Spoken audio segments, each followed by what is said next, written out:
Hola, sí. Hola. Felicitaciones, Verónica. Ha sido una grandísima pelea en la que has trabajado muy bien el suelo y además era una victoria que necesitabas. ¿Cómo te sientes? Bueno, muy bien, como puedes pensar, ha sido 3 años trabajando duro y 3 años de venir de una lesión bastante fuerte. No pensé que iba a poder pelear de nuevo, ni siquiera sabía si iba a estar bien día a día. Entonces de ahí a poder solo regresar al octágono fue una gran victoria para mí porque, sabes, es lo que amo hacer y poder estar aquí de nuevo es un placer. Te hemos visto venir cojeando. Es tu segunda victoria en UFC, pero me imagino que cuando la afrontes estoy seguro que vas a ir a por todas, ya por la tercera, para afianzar si cabe un poco más tu presencia en la Liga de las Ligas, UFC. Sí, no, por supuesto. O sea, ahorita me siento mejor, no tengo ninguna lesión mala, ¿no? De un poquito raspada las rodillas, pero eso pasa cuando vas por los derribos. Pero ya después de 3 años afuera quiero seguir peleando un poquito más a menudo, ¿sabes? Ese tiempo no es algo que yo quería, sino fue por lesiones y de una pelea a otra siempre he tenido un poquito de mala suerte, pero pienso porque no he estado en un lugar fijo donde, ¿sabes? Me cuidan y pueden llevarme paso a paso, poco a poco a la próxima pelea. Entonces, ojalá en julio creo que van a volver, ojalá esté yo en esta cartelera. My last question, la última pregunta para ti, por mi parte. ¿Qué le dices al pueblo venezolano, que estará muy orgulloso de la victoria de su representante? Es difícil decirlo sin ponerme a llorar, ¿no? Pero muchas gracias, ¿sabes? Siempre me han apoyado en las buenas, en las malas, han seguido ahí y esta semana lo sentí bastante, sentí como el apoyo me llenó el corazón de amor, entonces, gracias. I know you answered a couple of this in Spanish, but I'll ask in English. So after several years away, I guess, what are the emotions now coming into the big betting underdog? You were even the underdog after the first round in the live betting, but so what are the emotions now? Yeah, they said I didn't have much cardio, so. No, I'm just grateful to be here, man. It's been 3 years and I've looked at the sport and I've looked at other people training and fighting and looked at them do it and I just wanted to be back here again, regardless of what happened. This is what I love to do and I feel like I belong to be here because I work hard for it. And I know some fighters believe in ring rust, some don't, but did you feel anything different in there at first? Did you have to shake off any of the ring rust? Well, it was a little bit of ring rust also because there was a lot of new things that I wanted to do and that I wanted to implement. I had a very dangerous opponent in regards to the grappling and, you can get caught with any shot. So it was maybe not so much ring rust because I feel like I've been, fighting my entire life. But I had to think a lot more and hopefully for the future ones, I'm not that hesitant with things and they come out more naturally, but it was a lot of new things to implement and to think about. And you mentioned her grappling. Obviously, you were getting the best of her with the striking, with that head kick, a lot of the flurries, and dropped her in the first round too. So her game plan just seemed shoot for submissions all night. Yeah. Were you expecting that from her? Oh, absolutely. I mean, she trains at 10th Planet Freaks, with Richie, who I've trained with him before, and anytime you hear anything with him, he's like, you go for the finish and you go for the kill. We go for the kill all the time. So her training in there and her mentality, I knew that was going to be the case.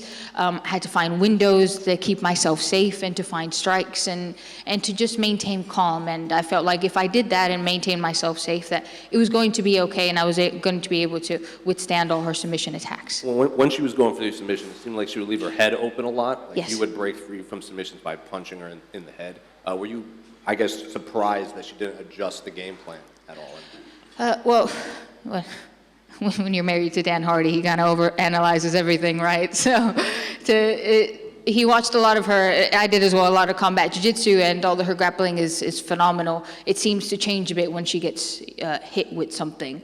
So she would freeze or something, and we saw that as an opportunity to, if she goes for something, maintain calm, maintain good positions, good frame, and strike, because you'll find more openings there.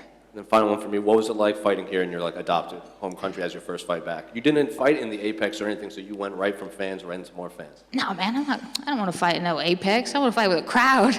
I was upset that they changed it 30 minutes earlier. They didn't tell nobody. I had to text my family frantically so they didn't miss the fight.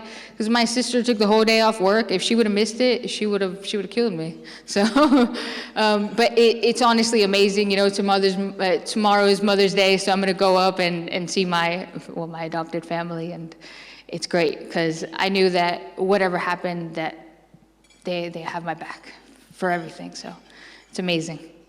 Veronica, Thanks. just over here. Yeah. You spoke a little bit about the layoff, the 3 years on the sidelines. How was that mentally for you, having to, like you said, watch other fighters come up?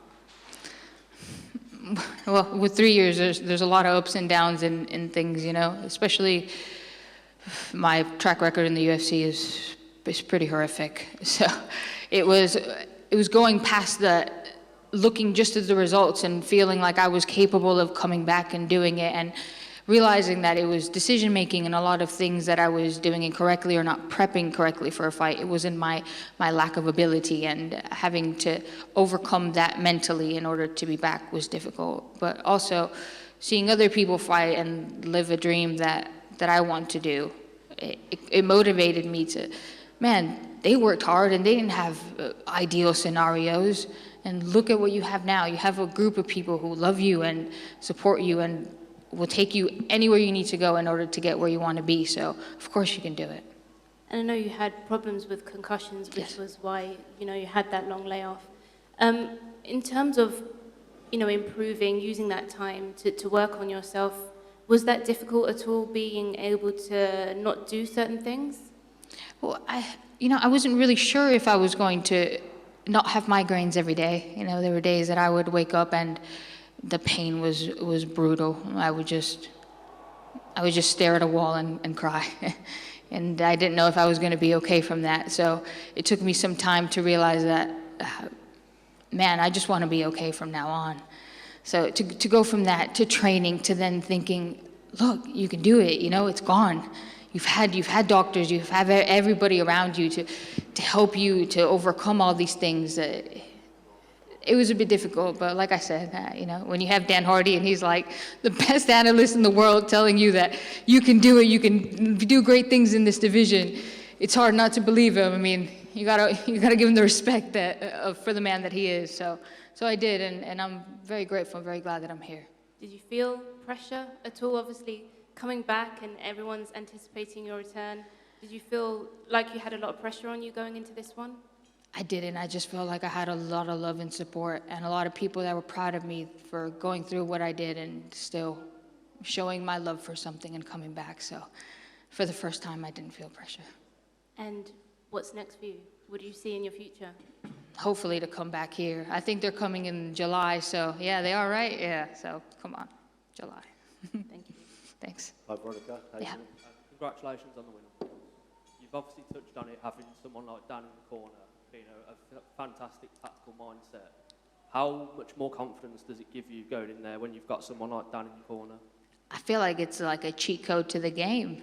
You have a video game and you found the cheat code and you're like, whoa, this dude has all the answers.